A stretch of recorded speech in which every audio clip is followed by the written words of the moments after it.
Finally, I got to drive the Porsche Cayenne. It is modelled on the brand's famous sports car, and yes, just like when you're driving the famous sports car, you get a certain attitude when you're driving the Cayenne. It's in competition with cars like the BMW X5 and the Range Rover Sport, and this particular Porsche comes in at around $116,000 before extras. There are a lot of extras. Here's how it performed over a week of driving with my family of 4. So let's start with looks, because I mean, it's a Porsche. You're expecting it to look better than any other SUV on the road, and they have achieved that. There is a low lean front, which makes it look sleek. There is the Porsche badge, which is why we're all here, and the rest of it looks sophisticated and elegant. Oh, and expensive. It looks expensive, which is exactly how it should look.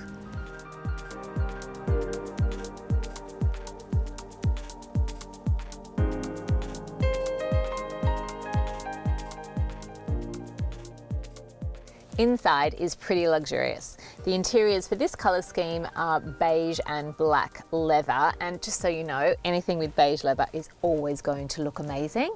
The seats were comfortable and my back was well supported, and it just feels great in here. The leather steering wheel feels great under the hands, and the leather continues on the dash and the doors, which makes it just feel quite lush. Plus there is a giant panoramic sunroof, which I really loved in the rain this week.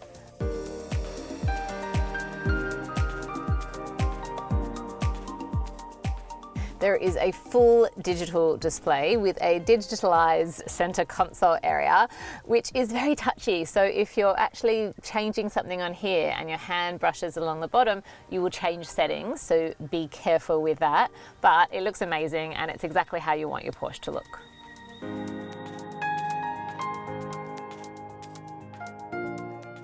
There are 2 cup holders in the center console, plus a large center storage bin with a USB port. And I plugged my phone in. I didn't think that the Porsche would have Apple CarPlay, but it does.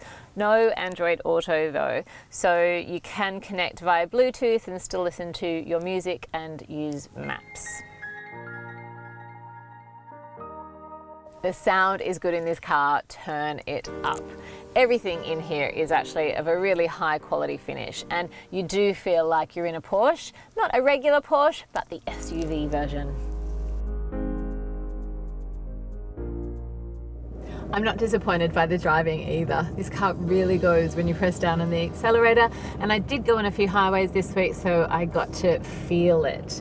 And that's thanks to the 3-litre V6 turbo engine. So, you know, it's pretty quick. It goes up hills super easily, and it has a lot of power on the road. You feel great driving it.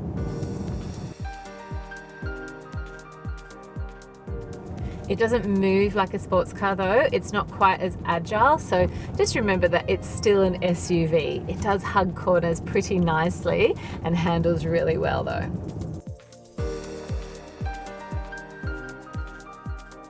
The steering turns incredibly easily. It's probably the best steering I've ever felt on an SUV, and that is thanks to the Power Steering Plus.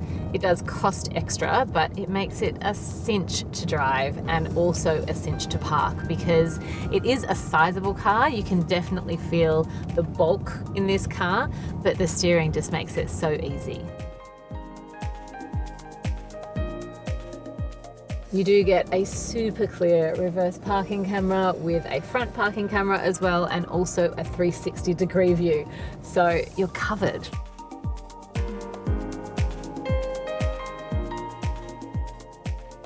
The turning circle is quite large, but that's to be expected with a car this size, and fuel consumption is high too, with a claimed 9.2 litres for every 100 k's you drive.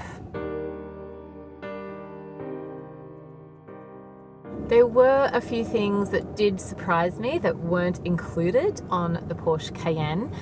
One, you actually have to press the button on the key for the door to open, and I just would have thought that would be automatic in a Porsche.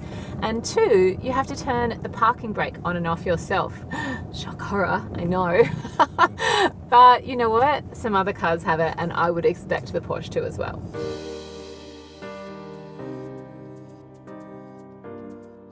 Space-wise, it's fab. There is so much leg and headroom. There is not an ounce of a cramped feeling in the front seats at all. You will also be able to fit a third child seat in the middle. I did it with 2 booster seats and a baby capsule. Plus, rear passengers will get 2 cup holders, your own air vents, and pockets on the back of the front seats. The boot looks huge, and on paper it is. It's 770 litres, but it's a funny shape. So this week I had to transport a bunch of boxes around, and I found I had to actually put some of the boxes inside the car because the boot wouldn't close. Still, it's so large you can fit a pram, groceries, sporting equipment, pretty much anything you need. Safety-wise, it has advanced safety features like auto emergency braking, park assist and lane change assist. You'll also get curtain airbags that extend to the back row, 2 ISOFIX points and 3 top tether points for kids' car seats.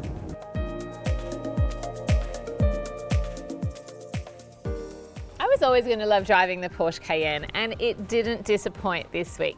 Sure, there were a few tiny things I pointed out, but that was just me being extremely picky.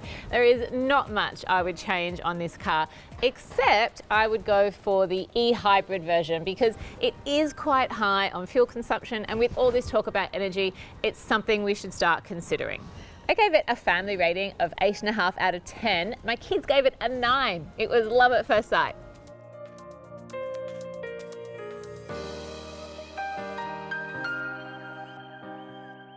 Like this video, subscribe to our YouTube channel or click through to our website.